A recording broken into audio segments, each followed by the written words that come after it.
Bienvenidos a un nuevo episodio entre llaves y sueños. Hoy vamos a hablar de un tema que genera muchísimas dudas y a veces sorpresas. Hoy hablaremos sobre el impuesto fiscal al momento de vender una propiedad. Para ayudarnos a entender qué impuestos se deben de pagar, cómo se calculan y qué precauciones se deben de tener, hoy nos acompaña una experta en contabilidad fiscal, la maestra Rebeca Godínez. Bienvenida, maestra. Muchas gracias. Ella es licenciada en Administración por el Tecnológico de Monterrey, maestra en Derecho Fiscal y también maestra en especialidad de impuestos por la Escuela Bancaria y Comercial. Con más de 30 años de experiencia en el ámbito fiscal e inmobiliario, ha estado al frente del despacho contable e inmobiliario más relevante de México. Además, es conferencista principal en los foros más importantes del sector, como AMPI, Keller Williams, Century 21 y RE/MAX. Es ganadora del Premio a la Excelencia Inmobiliaria, desarrolladora de software especializado en cálculo de impuestos y fundadora y directora de RGS y Asociados, con la que he tenido el placer de estar en sus conferencias y asistir a sus talleres que imparte a los asesores inmobiliarios. Maestra Rebeca, gracias por estar con nosotros. Gracias, al contrario, es un gusto y un honor. Gracias. Para empezar, maestra, ¿cuáles son los principales impuestos que enfrenta una persona cuando decide vender un inmueble? Bueno, tenemos en una compraventa dos partes, ¿no? La parte vendedora y la parte compradora. Sí. En el caso de la parte vendedora, pues tenemos el impuesto sobre la renta por enajenación de inmuebles. Que la palabra enajenación quiere decir venta en el argot fiscal. Sí. ¿No? Y en el caso del comprador, pues tenemos varios tipos de impuestos, los federales y los estatales. Los federales son igual en toda la República, desde Yucatán hasta Baja California. Los estatales depende de dónde está ubicado el inmueble, en qué estado. Toda la República está homologada en el tipo de impuesto, pero cada estado tiene sus propias tarifas, sus propios requisitos, propios formatos, en fin. Sí. Hablando de los federales, en el caso de la parte compradora, que no siempre se causan, es el impuesto sobre la renta por adquisición y el IVA, impuesto al valor agregado, que ese también no siempre se causa. Okay. En el caso de los estatales, tenemos lo que se conoce como traslado de dominio. Cada estado tiene su propio nombre en ese impuesto. Por ejemplo, en el Estado de México se llama impuesto por adquisición de bienes inmuebles, operaciones traslativas de dominio. En la Ciudad de México, impuesto por adquisición de bienes inmuebles. Y así cada estado tiene su nombre, ¿no? Pero finalmente es el impuesto que tiene que pagar el comprador por poner a su nombre un inmueble. Los derechos de registro público de la propiedad, también cada estado varía en su cuota, ¿no? Y esos son los impuestos que normalmente se causan en el caso de una compraventa. Cada uno tiene su propia forma de calcularlo, sus propias bases, condiciones, ¿no? Sí, así es, diferente cálculo porque estamos en diferentes estados, ¿no? Exacto. Bueno, los federales son iguales en toda la federales. Los estatales, como impuesto sobre la renta e IVA, esos son federales, son iguales para todos. Pero en los estatales sí va a variar la tarifa dependiendo del estado. Ok, gracias, maestra. Y otra pregunta, ¿qué errores comunes cometen los vendedores en temas fiscales? Ay, la verdad es que la mala práctica que como buenos mexicanos hemos hecho, de decir, bueno, pues escritura valor catastral, escritura abajo para ahorrarnos impuestos. Y todo lo demás pásalo por abajo del agua. Pero creen que pasarlo por abajo del agua es poderlo depositar y al notario decirle un precio diferente, más bajo del real. Sí. Y luego depositar el dinero. Entonces, pues eso pues es defraudación fiscal, ¿no? Recordemos que ya los bancos están dando aviso al SAT arriba de 15,000 pesos de todos los movimientos que estamos teniendo.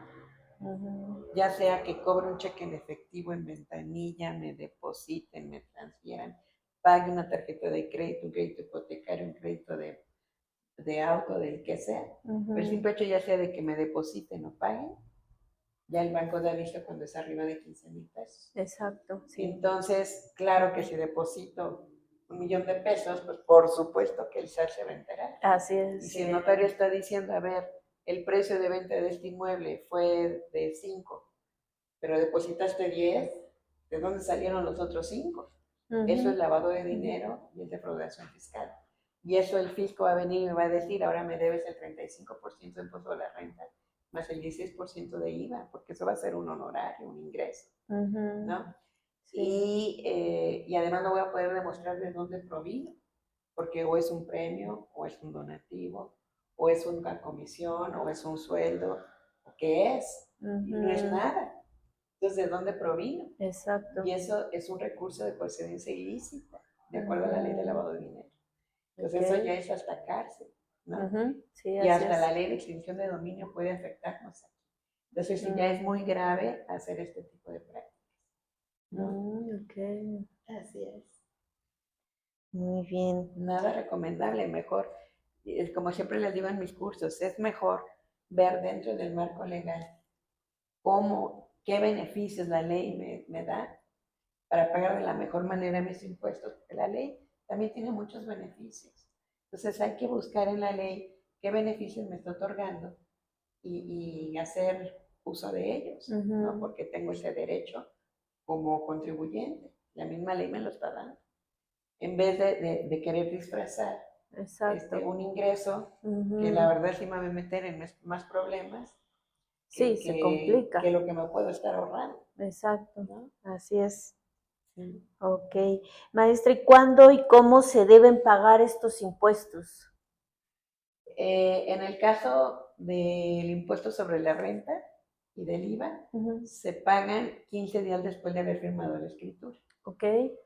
Y en el caso de los estatales, ahí sí depende de cada estado. En uno sí es igual 15 días después, en otro son 17 días después de haber firmado la escritura, en el caso del comprador. En el caso del vendedor, que son los federales, impuesto sobre la renta o IVA también, igual es el día 17 del siguiente mes al que haya recibido el ingreso. Pero aquí tenemos, se nos abren varias vertientes, porque como vendedor yo puedo ser persona física como actividad accidental. ¿Qué es actividad accidental? Soy ama de casa y vendo un inmueble del cual es patrimonio familiar, ¿no? Sí. O yo puedo ser un arquitecto que se dedica a comprar, remodelar y vender inmuebles, y entonces el inmueble forma parte de mi activo, de mi negocio. O puedo ser una inmobiliaria, una persona moral, donde el inmueble forma parte de mi negocio también. Entonces aquí, cuando estamos hablando de una actividad accidental, una ama de casa, por ejemplo, que es un patrimonio familiar, el notario es cuando tiene la obligación de calcular, retener y enterar el impuesto. Cuando estamos hablando de una persona física con acta empresarial o una persona moral, el notario ya queda relevado en la obligación de calcular, retener y enterar el impuesto. Entonces, este impuesto se va a pagar el día 17 del siguiente mes, el que se tenga el ingreso, cuando se firme la escritura. Ya sea que firmemos contrato privado o ya sea que yo reciba un ingreso, un anticipo, o ya me pagaron todo, el día 17 del siguiente mes al que yo tenga el ingreso, ya como persona física en actividad empresarial o persona moral, tengo la obligación de declararlo y pagar estos impuestos. A diferencia de una actividad accidental, que ahí sí me tengo que remitir a como la ley del impuesto sobre la renta del capítulo de enajenación de inmuebles obliga al notario hasta que yo escriture a calcular, retener y enterar el impuesto. Pero aquí también, ojo, si yo firmo un contrato privado, también tengo obligación de pagar los impuestos 15 días después de haber firmado mi contrato privado, aunque no escritura. Y eso pienso, pues total, como ya firmé un contrato, se supone que es cuando el notario me lo retiene, y no es cierto. Aquí yo tengo que presentar el impuesto en forma voluntaria 15 días después de haber firmado mi contrato privado, ¿no? Ir al SAT, preguntar con un formato que estipula en forma voluntaria pagar estos impuestos. Porque si no, cuando yo tenga que escriturar 10 años después, se me ocurre elevar a escritura pública ese contrato privado, Pues entonces sí voy a tener que pagar, el notario me va a exigir que los impuestos se vengan pagados, tanto como el traslado de dominio sobre los impuestos de la parte compradora, como los impuestos de la parte vendedora. Los dos se tienen que pagar. ¿Sí? Y además, como ya pasaron 10 años, ahora resulta que voy a tener que pagar con recargos y actualizaciones estos impuestos. Y a ver dónde encuentro ya al vendedor, ¿verdad? Yo como comprador. A ver dónde lo encuentro. Exacto. ¿No? Entonces yo voy a tener que absorber ese impuesto sobre la renta, además de lo que me toca como comprador. Los impuestos a la renta, a lo mejor es comercial el inmueble y tengo que pagar IVA. Tengo que pagar el traslado de dominio, registro público. Se compré barato, entonces sobre la renta por adquisición. Y el impuesto al valor agregado si era comercial, como les decía. Son muchos impuestos los que ya como comprador voy a tener que absorber. Y además con recargos de actualización de 10 años. ¿Quieren saber el valor del dinero? Deberle al fisco. Sí, ¿no? así es. Carísimo deberle al fisco. Carísimo. Ok. Entonces, ¿usted qué recomienda, maestra, en este caso? Para los que impuestos no pase en forma voluntaria o escriturar. Y ahorita se ve, antes no pasaba nada, porque cuando el fisco se daba cuenta que a mí me depositaban el dinero. Ahora como los bancos ya dan aviso, pues ya el SAT ya se da cuenta. Ni siquiera es el ojo humano, es la computadora del SAT quien se da cuenta. ¿No? Entonces sí hay que declarar. Ya no es tan fácil. ¿No? Y aunque diga, bueno, pues me lo pagaron en efectivo. Cuando, pues no sé, como vendedor, por mis gastos, te pueden dar cuenta de dónde está saliendo ese dinero. Porque si yo compro tu inmueble, primero, por la ley de lavado de dinero, hasta 900,000 infracción, tengo el límite para pagar en efectivo. Yo no puedo pagar ya un bien raíz en efectivo, arriba de 900 y tantos mil pesos. Entonces, si yo quiero ese dinero para invertirlo, y no está bancarizado el dinero porque me lo dan en efectivo. Exacto. Ahora, ¿cómo le hago para comprar? Va a ser mucho dinero, que además es dinero patrimonial, la venta de un inmueble, como para guardarle bajo el colchón. ¿No? Exactamente. Entonces, ya no voy a poder hacer nada con ese dinero.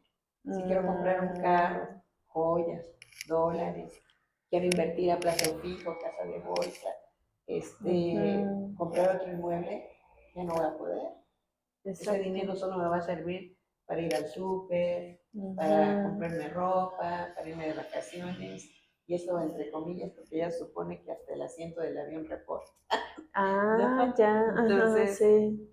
Pues sí ya no es tan fácil darle la vuelta al sur. Tiene que estar todo bancarizado. Así es. Ok. Entonces, por eso sí recomiendo mejor escriturar, ¿no? Y si no voy a escriturar, yo como vendedor, sí ir a pagar mi impuesto.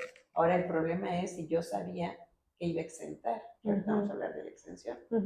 Que la exención es que el fisco me condona hasta cierto límite el pago del impuesto. Si no rebaso un límite en el precio de venta, toda esa cantidad está exenta, o sea, no va a pagar impuestos. Lo que rebasa este límite sí paga impuestos. Si yo sabía que podía exentar porque era casa habitación, y de pronto me sales con que ya no voy a exentar porque no quieres escriturar, que ese es contrato privado, pierdo el derecho de exención. Ok. Pues entonces, ¿sabes qué? No, por supuesto no te ven, ¿no? Porque no quieres escriturar.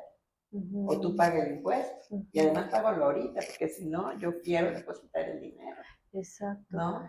Entonces, aquí lo que entiendo que hay un riesgo cuando solo se queda por medio de un contrato de compraventa y ya no te vas a escrituras, ¿no? A una notaría. Lo dejas así. Si no se pagan los impuestos, sí se vuelve muy riesgoso. Exacto. Así es. Ok. Sí, porque hay personas donde dicen nada más firmamos un contrato y ya, ¿no? Para no pagar todo lo de la escrituración, ¿no? Todos esos gastos, y pues dicen menos los impuestos. No, ya no es pero tan fácil. Pues es peor. Luego dicen, bueno, me dan un contrato y 10 años, ya ni escrituro. Escrituran a un tercero y yo ya borré la escritura y ya ni pagué impuestos. Y como voy a escriturar a nombre del que me dio el poder, uno, ya es difícil que los notarios con poder me permitan exentar. No porque la ley lo diga, sino porque si es un riesgo para la parte vendedora, para el dueño de derecho, es un riesgo exentar a través de un poder. Porque qué tal si ya vendió y el notario no lo sabe porque no tiene esa información en ese momento, porque no tiene contacto directo con el vendedor de derecho. Exacto, ¿no? Sí. Y además, no, ¿cómo me voy a quedar yo como apoderado con el dinero? No puedo, porque aunque yo si bien ahorita tengo el poder para poder recibir el dinero ahorita, yo tengo la obligación de reportárselo al verdadero dueño. Y si no se lo reporto y me lo quedo, genero un impuesto que es lavado de dinero si no me lo quedo. ¿Por qué me lo quedé? Si no ¿dónde está la escritura de que me lo regalaron, de que me lo heredaron, de que fue un premio, fue una comisión o qué fue? ¿Por qué me lo quedé? ¿No? Yo lo tengo que reportar a fuerzas. Y entonces causo el impuesto sobre la renta y el IVA también. Entonces ya no está tan fácil hacer eso. Sí, claro. Entonces hay que tener mucho cuidado con esas malas costumbres. Así es. Ok. ¿Y quién retiene o presenta estos impuestos? ¿El notario, el vendedor o un contador? Cuando se escritura el notario, sí es una actividad accidental.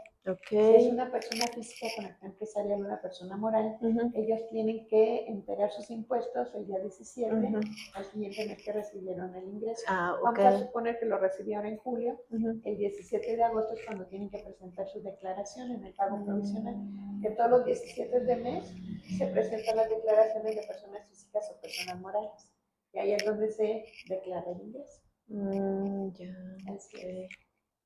Ok. ¿Y qué tipo de deducciones puede aplicar el vendedor para reducir su carga fiscal? En este caso, eso está en el artículo 121 de la Ley del Impuesto de la Renta. Como primer punto nos habla del precio que yo pagué cuando compré. Que ahora aguas con este costo, se llama costo de adquisición, de cuánto me costó comprar. Ese es deducible. Otro deducible son las mejores ampliaciones que le haya hecho al inmueble.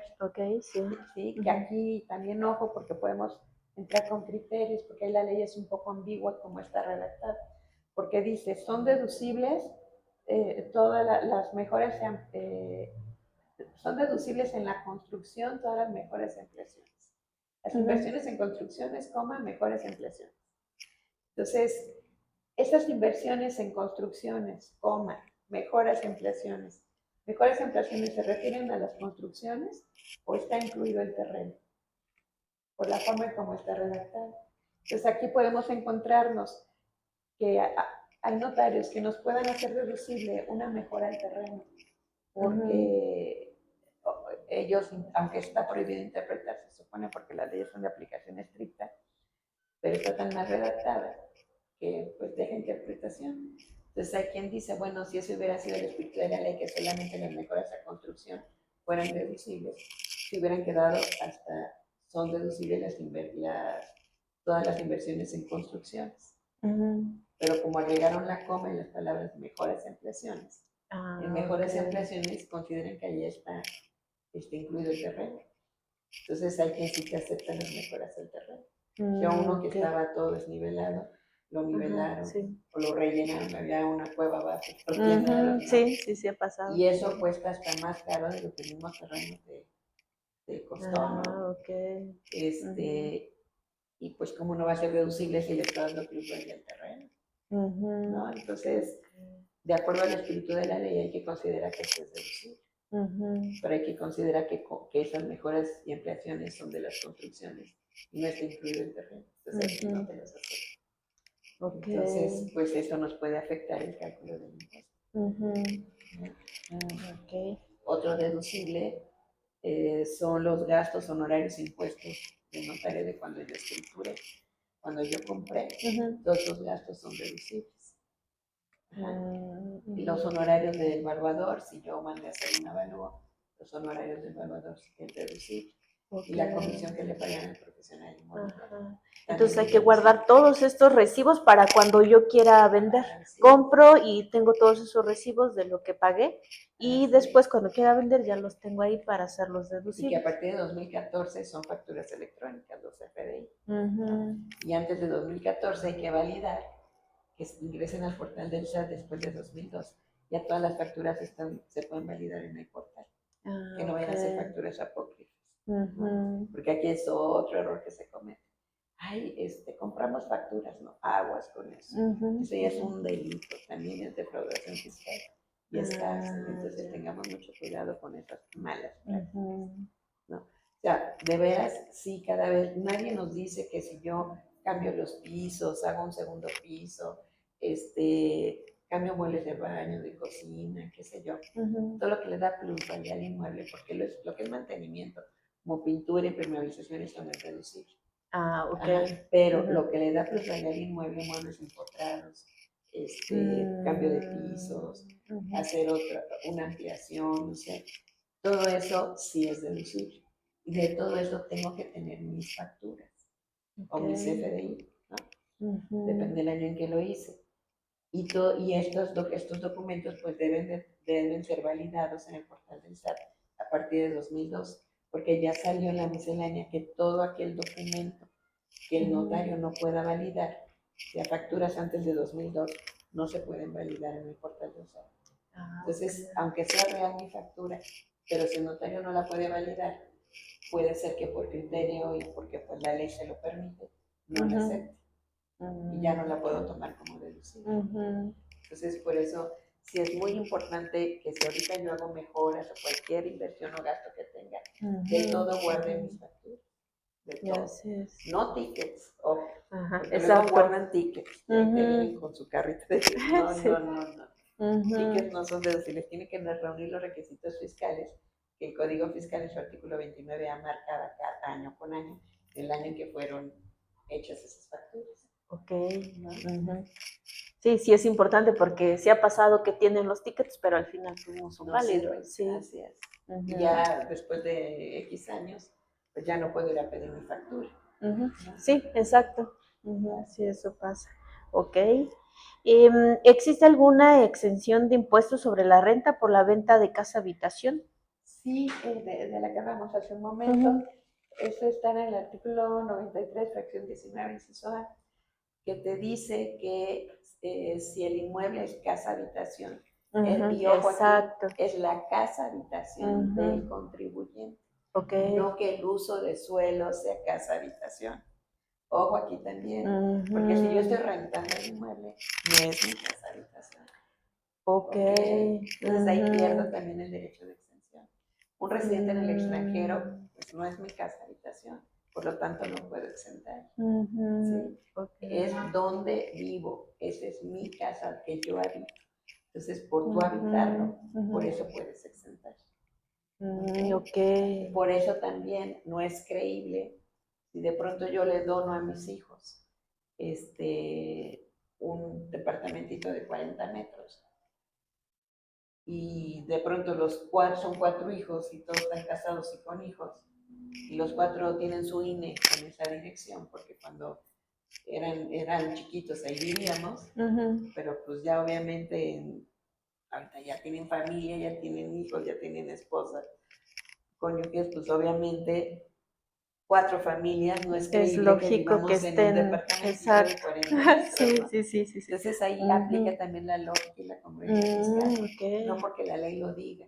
La ley dice, con que me demuestres con estos documentos que es tu casa habitación, con eso es más que suficiente y exentas. Sí, pero son 4 familias, ahí entra la lógica y la congruencia fiscal. Recordemos que es la casa habitación del contribuyente lo que exenta. Y nos puede decir el fisco, yo no te creo que los 4 familias vivan ahí. Pues a lo mejor exenta una. ¿No?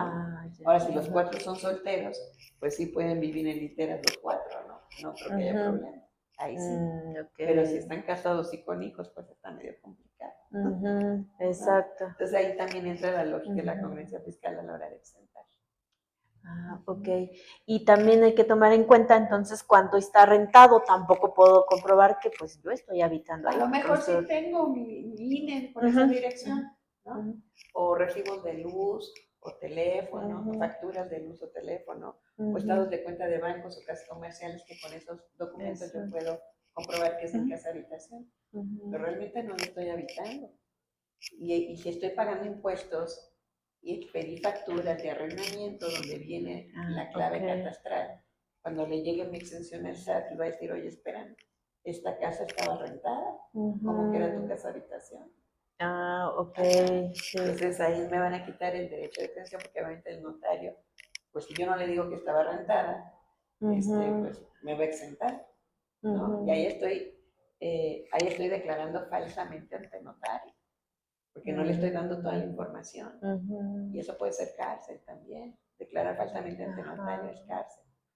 Entonces, él me exenta, pero cuando lleguen las cosas al fisco, pues, ¿qué crees? Estaba rentada tu casa, no podías exentar. Eso es defraudación fiscal y es cárcel. Correcto. Todo es cárcel.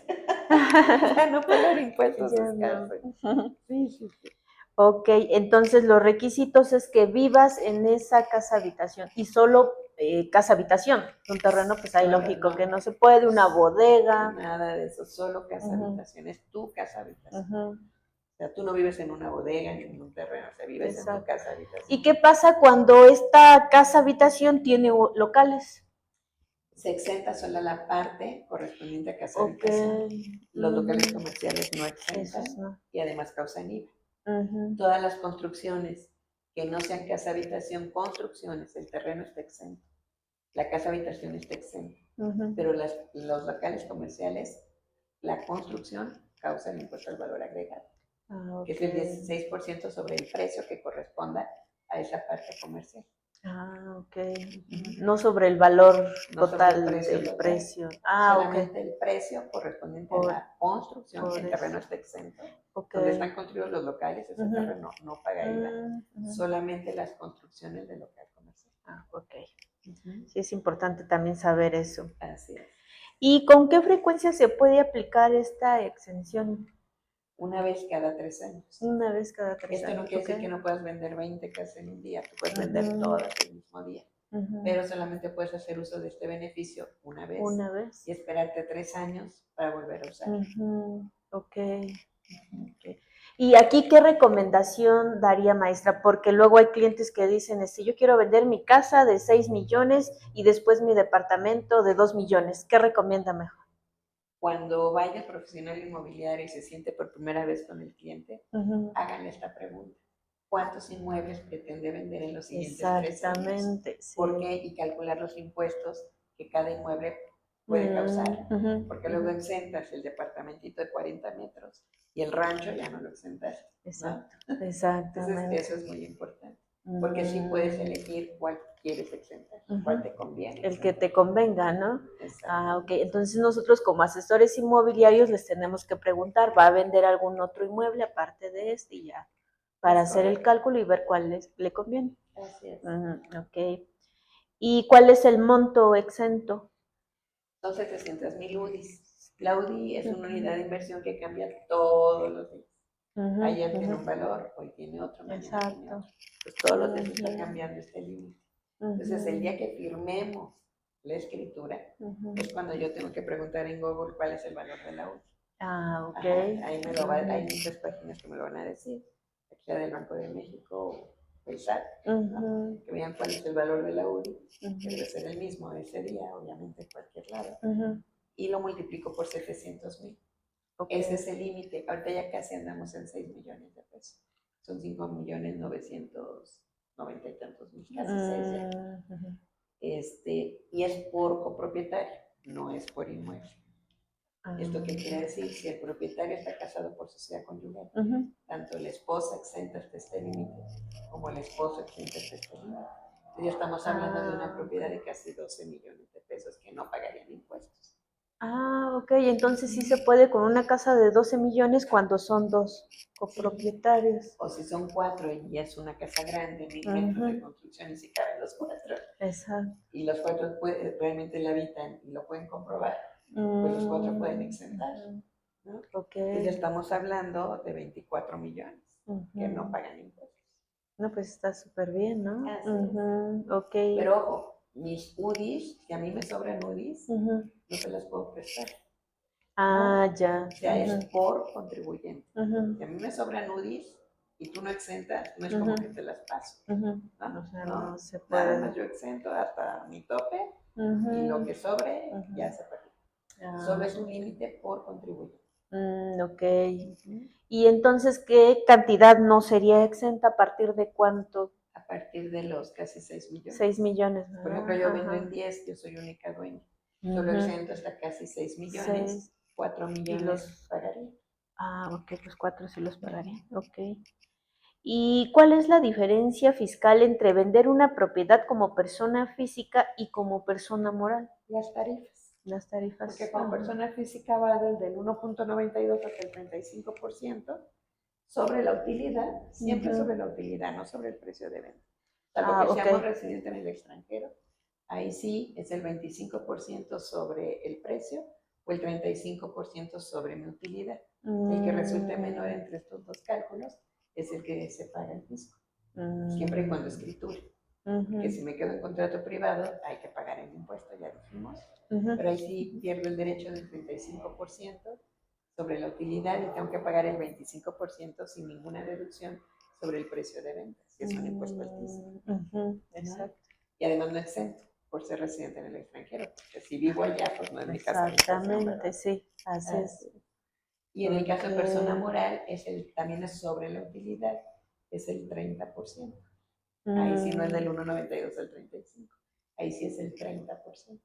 Ok, como persona moral es el 30%. Así es. Pero siempre sobre la utilidad, salvo residentes en el extranjero, si pierdo el derecho de calcular el 35% de la utilidad. Ok. ¿Y cómo se calcula la ganancia o pérdida de la venta de un inmueble? Al precio le quito los deducibles que mencionamos hace ratito. O sea, y estos deducibles, que se los vamos a recordar, los costos de adquisición, mejoras e impresiones al inmueble, los gastos notariales, honorarios, gastos e impuestos del notario cuando yo escrituré,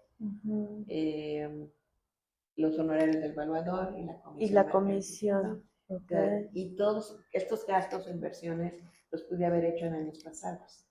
Entonces, no es lo mismo un peso de 2025 a un peso de hace 10 años, por ejemplo. Entonces me dice la ley que todas las inversiones o gastos que fueron de años pasados, lo tengo que aplicar, pasar por la inflación que hubo durante todo este tiempo. Y además, todo lo que tenga que ver con construcción, le tengo que aplicar la depreciación. Sabemos que el piso se desgasta, la madera se desgasta, la piel se desgasta. Sí.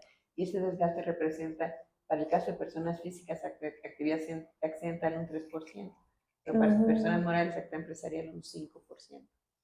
Entonces, por año, ¿ok? Entonces, si ya pasaron más de 33 años, pues ya esos inmuebles ya no valen nada, esas construcciones. ¿No? Pero la ley me dice, si rebasaste el 80% de depreciación, por lo menos el 20% sí te dejo traerlo a valor presente. Entonces, mínimo el 20% sí le puedo aplicar la inflación. Y estas cantidades ya traídas a valor presente, todos estos deducibles, se lo quito el precio de venta. Y de este precio, al quitar los deducibles ya actualizados, voy a tener una utilidad o una pérdida. Si tengo pérdida, ya me pago impuesto sobre la renta. Que aquí la ventaja de no pagar impuesto sobre la renta porque tuve pérdida es que si yo mañana quiero vender otro inmueble, ese lo puedo exentar. Porque aquí no utilizo el beneficio de exención. Entonces puedo exentar y ya son 2 inmuebles que pueden no pagar impuestos, ¿no? Uno porque hubo pérdida y el otro porque exenté. ¿No? Entonces, por eso es importante ver qué inmueble me conviene exentar. Exacto. ¿No? Y bueno, esos son los deducibles que la ley me permite como cálculo mi utilidad. Y ya dependiendo de la utilidad, soy persona física, me voy del 1.92 al 35%.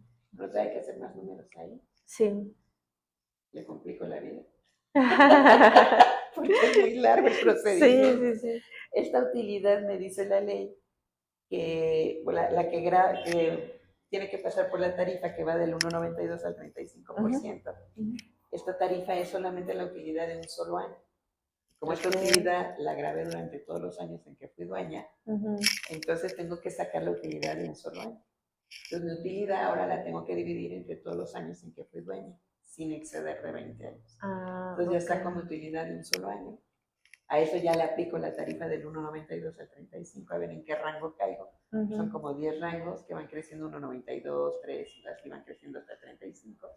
Aplico el porcentaje que corresponde a ese renglón, calculo el impuesto de un solo año y ahora como lo dividí entre años, ahora lo tengo que multiplicar por ese mismo número de años. y ese es el impuesto que el notario me retendrá. O que okay. yo tengo que pagar en forma voluntaria si hago un contrato privado, ¿no? En el caso de acta empresarial, pues es igual, también se va del 1,92 al 35%. Y en el caso de persona moral, pues ese es el 30%. ¿No? O sea, que ahí varían las tarifas. Sí, ok. Así es como se calcula. Si se dan cuenta, son muchos números los que hay que hacer. Sí, que luego llegan y te preguntan, ¿cómo cuánto voy a pagar? Como el 35% del precio. Tampoco una casa de 1,000,000 va a pagar 350,000 pesos. Ya le estamos espantando al pobre dueño, ¿no? Exacto. No es así. Señor, deme sus papeles, con mucho gusto calculamos el impuesto. Y yo le aviso, porque aparte, pues, hoy no se lo voy a poder decir porque tengo que estudiar el expediente, tengo que hacer el cálculo. Porque aparte, cada caso, yo siempre le digo, cada caso es para la araña. ¿Por qué? Porque el costo de adquisición que me preguntabas hace ratito, que te mencionaba que era el precio que yo había pagado, ese es solamente para el caso de compra-ventas. Pero ¿qué pasa si me lo donan? Yo no saqué de mi bolsa un precio, me lo regalaron, o me lo heredaron, o a lo mejor yo invadí, hice un juicio de sustracción y ya me lo adjudiqué, o compré un remate judicial. Entonces, ¿cuáles son mis costos de adquisición en estos casos? ¿No? En el caso de donaciones tenemos dos caminos. Uno cuando es donación en línea recta, que es entre abuelos, padres, hijos, nietos o cónyuge. En este caso estamos exentos del impuesto de la renta por adquisición, porque estoy teniendo una utilidad cuando me están regalando un inmueble. Entonces aplica el impuesto de la renta por adquisición, que es el 20% sobre el valor del inmueble. Pero cuando es entre abuelos, padres, hijos, nietos o cónyuge, estoy exento. No pago impuestos. Pero si es entre tíos, primos, hermanos, que no es línea recta, terceros, entonces sí tengo que pagar ese 20% de impuesto de la renta por adquisición. Cuando es donación en línea recta y estoy exenta del impuesto de la renta por adquisición, sí me dice la ley que mi costo de adquisición cuando yo vendo ese inmueble es el de la persona que me regaló a mí el inmueble, cuando me lo donó. Si mi papá me donó a mí una casa o terreno, lo que sea, me tengo que ir a la escritura de mi papá de cuando él compró para ver en cuánto compró y en qué fecha compró. Y ese será mi costo de adquisición y la fecha en que tengo que traer a valor presente este valor. Si me donaron en línea recta, entonces sí es el avalúo del inmueble de mi escritura de donación y la fecha de la escritura de donación. Si es una herencia, es igual que la donación en línea recta. Me tengo que, si mi abuelito le heredó a mi papá a mí, me tengo que ir a la escritura de mi abuelito, cuando él compró y la fecha en que él compró. Por eso es muy importante estas escrituras. Luego me dicen, ay, es que pides una Biblia para calcular el interés. Es que necesitamos todas estas escrituras, definitivamente. Sí, así es. Sí, y también a nosotros nos dicen, pero ¿cuánto vamos a pagar de impuestos? Dime, ahorita, no, pues no te puedo dar. Exacto, digo, no es que no les puedo dar así como que el cálculo. Y por cada deducible tengo que aplicar un índice inflacionario, entonces le busca los índices. Exacto. Eso te lleva tiempo, hay que hacer números, ya no es un cálculo sencillo. Así es, y no se da así como que más o menos el cálculo ni mañana, o sea, es un análisis que ustedes hacen. Es correcto. Es correcto. Y por eso pues necesitan también las escrituras, ¿no? Así es. Y bueno, ya me estaba platicando sobre qué pasa con el inmueble que fuere dado o donado, cambia la base fiscal. Es correcto, sí, porque me tengo que ir a las escrituras anteriores. Y en el caso, por ejemplo, de un remate judicial, pues nos dice la ley que es el valor del remate, cuando yo pague por ese remate y la fecha de la sentencia. Y en el caso de un usucapión, por ejemplo, cuando yo invado y el inmueble ya me lo adjudico, pues la ley me dice, porque aquí tenemos dos casos. Uno, porque a lo mejor compré el inmueble, pero pues ya no me encontré al vendedor porque fui de los que no escrituraron. Ya nunca me encontré, yo ahorita quiero elevar escritura pública. Puedo hacer un juicio de usucapión que nace de un contrato privado. Entonces, cuando yo hago ese tipo de juicio, mi costo de adquisición y el valor, mi costo y mi fecha de adquisición va a ser la del contrato privado. Pero si yo invado el inmueble, ahí sí va a ser el avalúo cuando salga la sentencia y en la fecha de la sentencia. ¿No? Entonces, si se fijan, pues hay que estudiar cada caso para ver cuál va a ser mi costo de adquisición. Exactamente. Así es. Sí. Ok, sí, eso ahora sí que quede así súper claro que hay que analizar y porque son diferentes casos, ¿no? Es correcto. Porque luego les digo a los propietarios, me dicen, no, pero todo bien, mis documentos todo bien, no, sí, pero lo necesitamos para revisar, pero todo está en orden, o sea, me ha pasado que eso es lo que me dicen. Sí. Digo, sí, pero necesitamos revisar las escrituras, porque ahí es donde nos dice todo, ¿no? Exactamente. Sí, porque Okay. en el caso, por ejemplo, de herencias, pues sí tengo mi escritura de adjudicación, pero luego no tienen la escritura de cuando compró el abuelito o el bisabuelito, Exacto. porque así se lo fueron pasando, ¿no? ¿Y ahora de dónde lo saco? Pues hay que buscar esa escritura, si no, no tengo mi costo de adquisición, ¿no? Sí, Así es. Okay. Y terminamos poniéndole un peso si son ya inmuebles muy viejos. Porque ahí también la ley me dice, si tu costo de adquisición a la hora de traerlo a valor presente, pasarlo por la inflación y la depreciación, no rebasas el 10% del precio de venta, te dejo deducir por lo menos el 10% del precio de venta. Entonces ahí a lo mejor te vas, ya le decimos la deducción ciega, ¿no? Entonces ahí sí te vas al 10% del precio de venta, pero el 90% se te vuelve a grabar. Por eso más vale que tengamos toda la documentación. O hacer un avalúo referido, pero de todos modos la depreciación nos va a ganar. Okay. Bueno. Y eso solo es los avalúos referidos, dice la ley. Si no puedes demostrar el costo de adquisición de tu construcción, porque a lo mejor compré terreno y X años después construí, pues en tu escritura no vas a tener el valor de la construcción, solamente el terreno, ¿no? Entonces, ahí dice, o es con tus facturas de lo que te costó construir, que nunca las tienen, entonces el valor que venga en el aviso de terminación de obra, que luego ahora últimamente ya no te ponen el valor en obras públicas, y si no lo tienes, entonces haz un valor referido a la fecha de tu aviso de terminación de obra, ¿no? Cuando reportaste que terminaste la construcción. Y de ese valor solo considera el 80%, te castiga la ley un 20%. Entonces ya lo mandas ahora a valor pasado ese valor y ese va a ser el deducible de la construcción. Okay. Que esto aplica cuando es un terreno grande, tienen 3, 4 recámaras y de repente amplían más. También aplica para esos casos. O sea, aplica cuando no tienes cómo demostrar que construiste toda una casa. Aplica también cuando hiciste un cuarto, pero no tienes, o sea, te lo echaste así sin pedir permiso, luego regularizas, pero no tienes el valor. Entonces, sacas un valor referido a la fecha en que estás reportando que se terminó ese cuarto, ¿no? Y de ahí nada más vas a considerar el 80%. Pero aquí, o el de mejoras, que también así le llaman. ¿Cuánto valen todos los acabados que no tengo mis facturas porque cambio muebles de baño, porque cambio pisos, qué sé yo? Y pides que se haga un avalúo referido solo de los acabados, no de toda la construcción, sino solo de los acabados.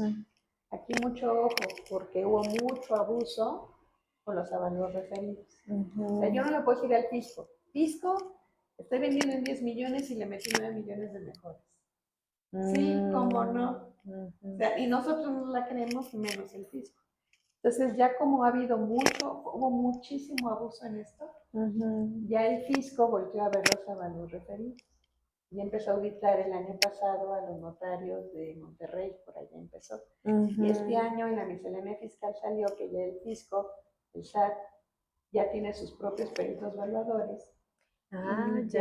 Y si no le crea un avalúo que le llegue, ya tiene la facultad de mandar a hacer su propio avalúo. Entonces los va a comparar y si no cuadra, estaba abusivo, va a sacar el real, entonces va a calcular diferencias con recargos y actualización y tiene 5 años para ejercer sus facultades de comprobación, ¿no? Entonces va a sacar sus diferencias con recargos y actualización y va a hacer declaración fiscal, obviamente. Que ya vimos que eso es cárcel. Entonces hay que tener mucho cuidado. O sea, al fisco ya no podemos mentirle, ¿no? Sí está dentro del marco legal hacer un avalúo referido, pero tengamos mucho cuidado con abusar. Eso no se vale, ¿no? Ok. Mucho cuidado.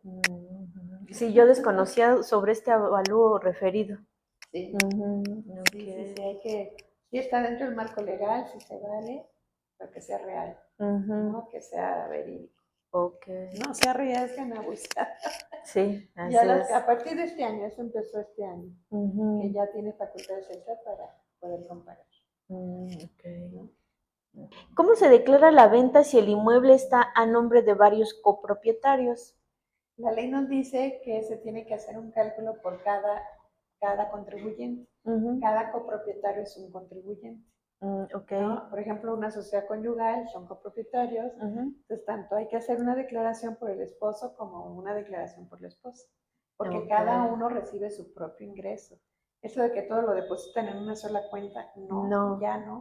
Cada quien debe depositar en su propia cuenta. Sí, sí, ¿verdad? Ya en el contrato también nosotros lo ponemos de los esposos, cuenta del esposo y de la esposa. Es correcto. Antes solo se ponía una sola cuenta. Ya no puede ser, porque si no estaría acumulando la persona que recibe más de lo que le toque. Se le vuelve ingreso o donativo. Y eso, si es donativo, hay que hacerlo ante notario, porque si no se le vuelve ingreso. ¿Por qué? Porque necesitamos un documento de fecha cierta arriba de 600,000 pesos. Okay. ¿Y qué ocurre si el inmueble ha sido rentado antes de la venta? En lo que le comento, se pierde el derecho de exención. Okay. Pero solo en este caso es cuando está ante el SAT, ¿verdad? Que está recibiendo rentas. Bueno, es que déjame decirte el riesgo de que no declares. Sí, también de eso fue el taller, ¿no? Del jueves pasado que escuché sobre ese tema. Sí, agua si no declaras, porque ya los riesgos también son muy altos. Exacto. ¿Qué pasa si no te pagan la renta? Si le hacen daño a tu inmueble, si ya se venció el contrato y no se quieren salir. La única manera de recuperar esos beneficios es a través de un juicio. Y ya la ley del impuesto a la renta y la ley del IVA estipulan y le dan la obligación solidaria al juez que haga ese juicio de pedirte tus recibos de honorarios por arrendamiento. Exacto. Y si no los entregas, tienes 5 días para avisarle al SAT de que eres contribuyente no cumplido. Y ser contribuyente no cumplido, desde $1, una declaración que le damos al SAT, es defraudación fiscal, según el artículo 108 del Código Fiscal. Entonces, las consecuencias es, además de que es cárcel, desde 3 meses a 9 años de prisión, pues hay que pagar los impuestos con recargos y actualización. Bueno, hasta delincuente organizado te puedes volver, si debemos más como de 10 millones de pesos por ahí. No me acuerdo bien exactamente del límite, pero hasta te puedes volver miembro de la delincuencia organizada por deber impuestos al SAT. Entonces, y ahí aplica la ley de extinción de dominio. Entonces, las consecuencias son muy graves, porque además de tener que pagar con recargos y actualización los impuestos que debes, puedes perder hasta el inmueble y además irte a la cárcel. Exacto. ¿No? Sí, justo eso lo escuché el jueves pasado sobre ese tema. Entonces, súper recomendable que registren cuando van a rentar un inmueble ante el SAT. Es correcto. Y además existe el régimen simplificado de confianza, que la verdad es muy benévolo, sí, claro. ¿no? Sí, mínimo pagas el 1%, máximo 2.5%. Oye, puedes dormir tranquilo y cumplir con tus obligaciones fiscales, la verdad. Les digo, busquen los beneficios que la ley les da y pueden dormir tranquilos. No se arriesguen. Sí, porque recuerdo que comentó que hasta máximo 3 millones de ingresos es cuando ya no. 3 millones y medio. Sí, 3 millones. Si por 3 millones y medio pagar 2.5, ¿qué más queremos? Exacto. Claro, tenemos que cumplir ciertas condiciones para poder pertenecer a ese régimen. Pero la verdad es que es muy benévolo ese régimen. Sí, así es. Ok. ¿Y qué documentos debe solicitar el vendedor al notario? El día de la firma de la escritura, en el caso del vendedor, debe pedir su copia simple de la escritura para demostrar de dónde provino el dinero. Ok. Si es acta empresarial o persona moral, para poder pagar sus impuestos el 17 del siguiente mes al que recibió el dinero. Ok. Porque de ahí vamos a sacar la información para presentar su declaración. Esta escritura también le va a servir cuando tenemos el inmueble en forma accidental, pero tengo otro tipo de ingresos como nómina, dividendos, acta empresarial, honorarios, arrendamiento. Cualquier otro régimen por el que estoy percibiendo, yo tengo obligación de presentar declaración anual. Y en esa declaración anual tengo la obligación de acumular la utilidad de la venta de ese inmueble, aunque el notario me haya retenido. Ese es un pago provisional. El definitivo se hace en anual. Entonces yo tengo que sumar con todos mis ingresos esa utilidad de esa venta, calcular un impuesto anual y ese impuesto anual deducir todos los impuestos que pagué durante el año incluyendo el impuesto que el notario me retuvo. Ok. ¿Ok? Y ese es el impuesto, puede ser que quede con impuesto a favor, dependiendo de qué números me den, o puede ser que tendría que pagar otro impuesto. Por eso necesito como vendedor la copia simple de la escritura y decirle al contador que vende un inmueble. Si el notario me retuvo, pedir el desglose del impuesto. ¿Cómo lo calculó? A fuerzas necesito ese desglose, porque para llenar mi declaración anual voy a necesitar esa información. ¿Okay? Y mi declaración del pago del impuesto sobre la renta, pasar por él por lo menos 20 días después de haber firmado la escritura, para asegurarme que el impuesto se pagó. ¿Sí? Porque como lo tengo que deducir en mi declaración anual, yo lo voy a necesitar comprobarle que ese impuesto se pagó, para que lo pueda deducir cuando calcule mi impuesto anual. Entonces tengo que tener toda esa información. Y la factura complemento del impuesto sobre la renta que el notario me retiene. Porque esa es una herramienta donde también voy a demostrar que me retuvieron el impuesto y que el notario tenía la obligación de enterar ese impuesto al ser. ¿No? Entonces también muy importante esa factura. Ok, ¿y también tener la factura de la comisión? Sí, claro, todos los deducibles. Tengo que tener las facturas de todos los deducibles. Pero eso es al momento de la firma, a la hora que me retienen el impuesto. Los que dijimos, en el caso de yo haber adquirido el inmueble después de 2014, si yo compré el inmueble, solamente en el caso de compraventas, hay obligación de que me entreguen el día de la firma de la escritura como comprador la factura del precio de venta de ese inmueble.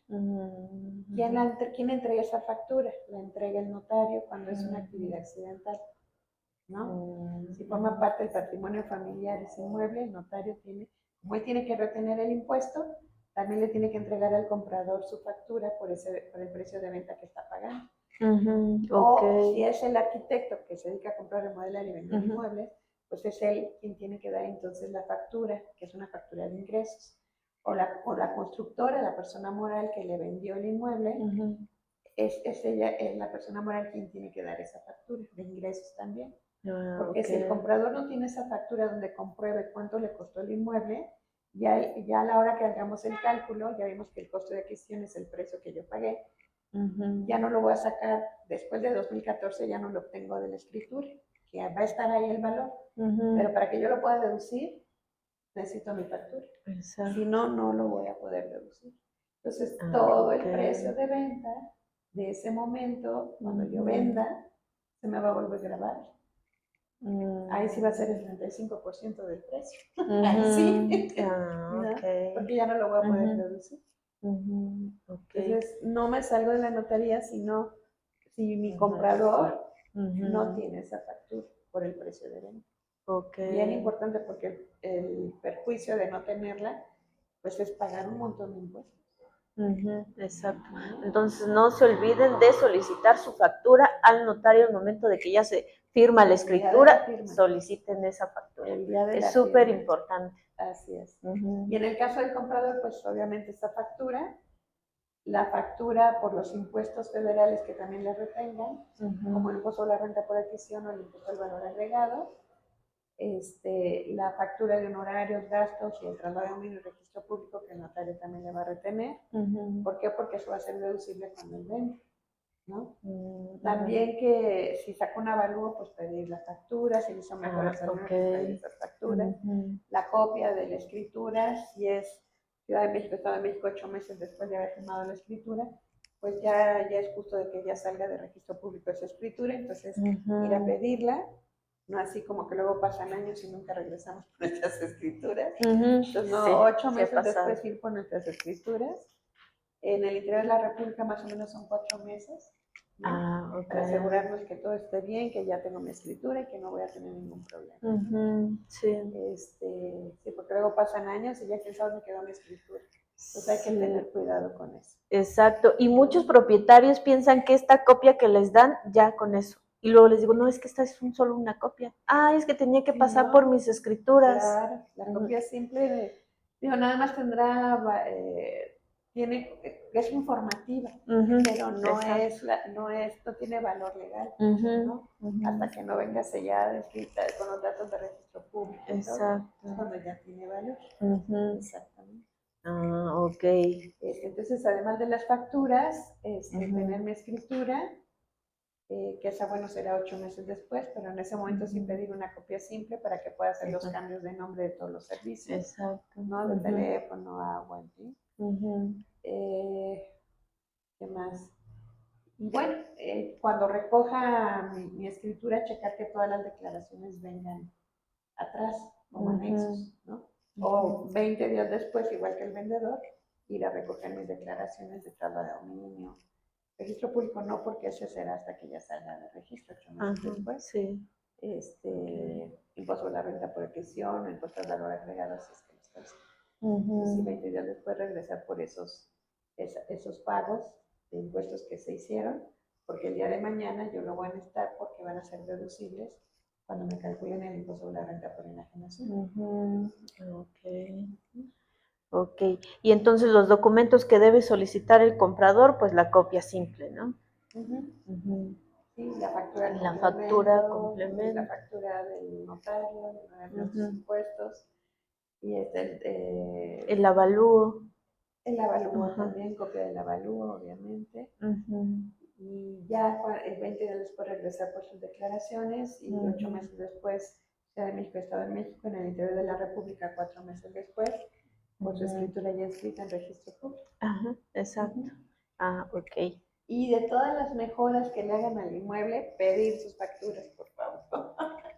Todos los gastos, inversiones que le hagan al inmueble, pidan sus facturas. No por dejar de pagar el IVA, no las pidan. Que les apuesto que la inflación, recuerden que todo eso se actualiza valor presente cuando les termina el impuesto a la renta por enajenación. Y les apuesto que la inflación le va a ganar al IVA. Entonces, pidan sus facturas, siempre pidan. Exacto, ok. Y bueno, aquí, ¿qué recomienda para hacer una revisión fiscal previa antes de formalizar la venta? Que les calculen sus impuestos para ver en qué terreno están pisando, cómo les van a pegar. ¿No? Y revisar la parte legal y la parte fiscal, eso es bien importante. ¿Qué tal si ya se ponen a vender, a promover un inmueble y a lo mejor es un intestado? Exactamente. Ya no se pudo vender. ¿Cómo les van a pegar los impuestos? Se fue un contrato privado, otro contrato privado, y hay 3 contratos privados atravesados. Ahí, ¿cómo les van a pegar los impuestos? Porque tienen que elevar escritura pública a todos esos contratos. Sí, ¿no? Cada contrato causa impuestos. Entonces, todo eso hay que checarlo, la parte legal y la parte fiscal. Muy importante. Exactamente. Sí, de hecho nosotros lo que hacemos es solicitar las escrituras, todo el expediente para enviar lo que área fiscal, área legal, porque es súper importante para poder vender el inmueble y algunos propietarios como dicen, no te voy a enviar mis escrituras, ¿no? Pero sí necesitamos revisarlas. Hay que revisarlas porque luego se enteran hasta que ya están con el notario cuando hay contratos privados firmados, y hay compromisos, y hay penalizaciones, y hay que hacer un juicio, ¿no? Y yo ya causé, pues ya se vencen los tiempos con los juicios, y ahora hay que pagar penalización, ¿no? Hay que tener mucho cuidado. Maestra, ¿y qué recomendaciones daría a alguien que planea vender una propiedad en los próximos 12 meses?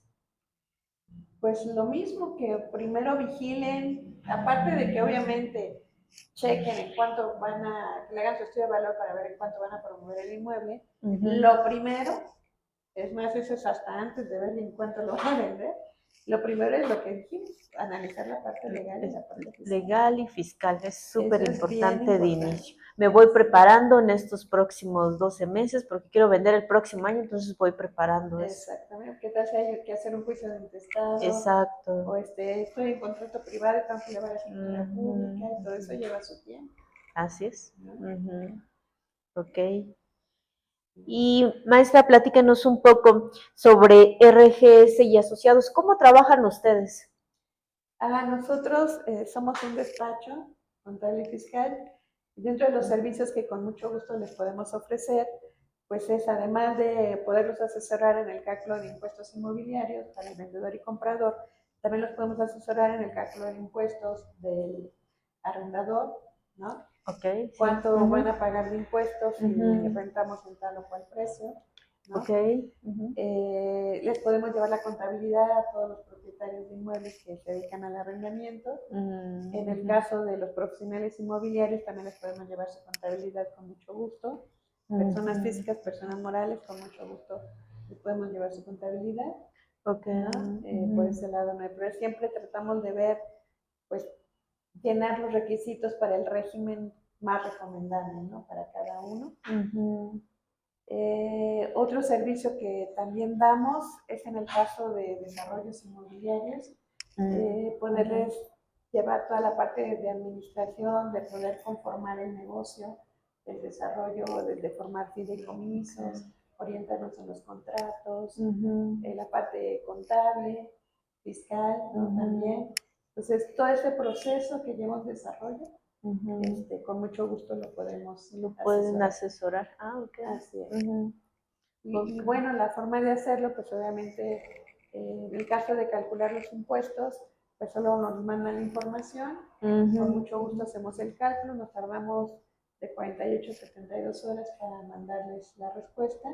Okay. Y ya una vez que se las hagamos llegar, hacemos una cita con su cliente, obviamente con participación de ustedes, a través de ustedes, para poderles explicar con peras y manzanas cómo salen los números, ¿no? Okay. Dentro del marco legal, si pueden exentar, no pueden exentar, en fin, utilizar los beneficios que la misma ley nos otorga. Okay. Eso es importante. Sí, y si hay que ayudarlos en el proceso de la firma y demás, checar que los impuestos estén bien calculados, con mucho gusto los llevamos de la mano también. Okay. O sea, cuando yo ya estoy en notaría y le aviso voy a firmar, ya la idea el viernes. Es que sea desde antes. Ajá, aquí, sí, la idea. La idea es que ustedes calculen el impuesto desde que están abriendo su expediente. Exacto. Para cuando lleguen con el notario podamos checar cómo se está calculando, porque luego por criterios pueden variar, ¿no? Los impuestos. Y a veces pues sí puede ser esa variación muy fuerte. Por ejemplo, en el caso que te mencionaba de que hay quien me acepta las mejoras del terreno y quien no me las acepta. ¿No? Entonces ahí detectar con qué criterios se están calculando los impuestos para ver si me conviene o no quedarme ahí. ¿No? Porque, pues sí, las diferencias son muy grandes. Desafortunadamente no ha habido una claridad. Hemos hecho la consulta con la autoridad y no nos saben decir cuál es el criterio correcto. Nos contestan como dice la ley y de ahí no lo sacan. Pues la verdad es que en 35 años que llevo dedicándome a esto, nunca he visto que le hagan un auditorio a un notario por aceptar mejoras del terreno. ¿No? Entonces, pues la realidad es que aceptan los dos criterios. ¿Por qué? Porque no está definido en la ley, entonces los dos son aceptados. Muy bien, pues muchísimas gracias. Ahora platíquenos en dónde le encontramos, las redes sociales, la oficina, en dónde se encuentra. Y bueno, tenemos oficina aquí en México y también en Querétaro, en el centro histórico de Querétaro, en la calle 5 de Mayo.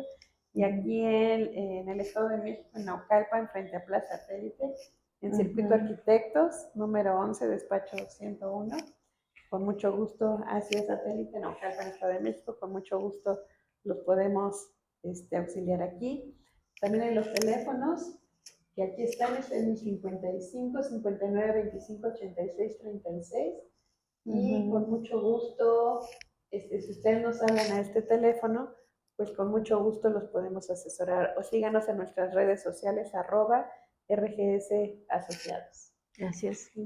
Bueno, pues muchísimas gracias, maestra, por toda esta información que nos comparte sobre el tema fiscal, ¿no? Sobre el fiscal al momento de vender un inmueble.